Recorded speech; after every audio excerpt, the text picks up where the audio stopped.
Justice Hema commission report പുറത്തുവിടരുതെന്ന ഹർജിയിൽ ഹൈക്കോടതി വിധി ഇന്ന് ഉച്ചയ്ക്ക് 2 മണിക്കാണ് സിംഗിൾ ബെഞ്ച് വിധി പറയുക. കമ്മീഷൻ റിപ്പോർട്ട് സർക്കാർ പുറത്തുവിടാനിരിക്കെയായിരുന്നു ഹൈക്കോടതി നേരത്തെ താൽക്കാലികമായി തടഞ്ഞത്. Retired justice Hema commission report പുറത്തുവിടരുതെന്നാവശ്യപ്പെട്ട ചലച്ചിത്ര നിർമ്മാതാവ് സജിമോൻ പാറയിൽ നൽകിയ ഹർജിയിൽ ജസ്റ്റിസ് വി ജി അരുണിന്റെ ബെഞ്ചാണ് വിധി പറയുന്നത്. ഹർജിയിൽ വിശദമായി വാദം കേട്ട ശേഷമാണ് ഹൈക്കോടതിയുടെ വിധി പ്രസ്താവം. ഹർജിയിൽ WCC സംസ്ഥാന വനിതാ കമ്മീഷൻ തുടങ്ങിയവരെ കക്ഷി ചേർത്ത കോടതി ഇരുവരുടെയും വാദം കേട്ടിരുന്നു. റിപ്പോർട്ട് പുറത്തുവിടരുതെന്ന ഹർജിക്കാരന്റെ ആവശ്യം സംശയാസ്പദമെന്നാണ് WCCയുടെ വാദം.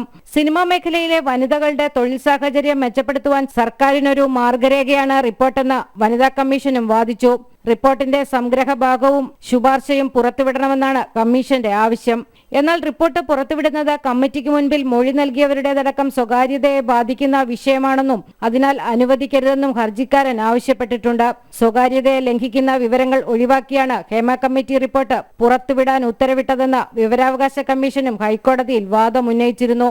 റിപ്പോർട്ട് പുറത്തുവിട്ടാൽ തന്റെ അടക്കം സ്വകാര്യതയെ ബാധിക്കുമെന്നായിരുന്നു ഹർജിക്കാരന്റെ വാദം. റിപ്പോർട്ട് പുറത്തുവിടുന്നതിൽ പൊതുതാൽപര്യമില്ല. ഹേമ കമ്മിറ്റി റിപ്പോർട്ടിൽ പേരുള്ളവരുടെ ഭാഗം കേൾക്കാതെയാണ് പുറത്തുവിടാനുള്ള തീരുമാനം.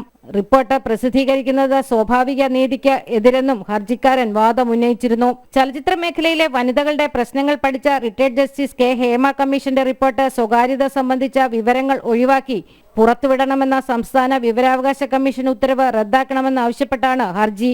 റിപ്പോർട്ട് പുറത്തുവിടാൻ വെറും 1 മണിക്കൂർ ശേഷിക്കെയായിരുന്നു ജൂലൈ 24-ന് ഹൈക്കോടതി താൽക്കാലിക സ്റ്റേ ഉത്തരവ് ഇറക്കിയത്.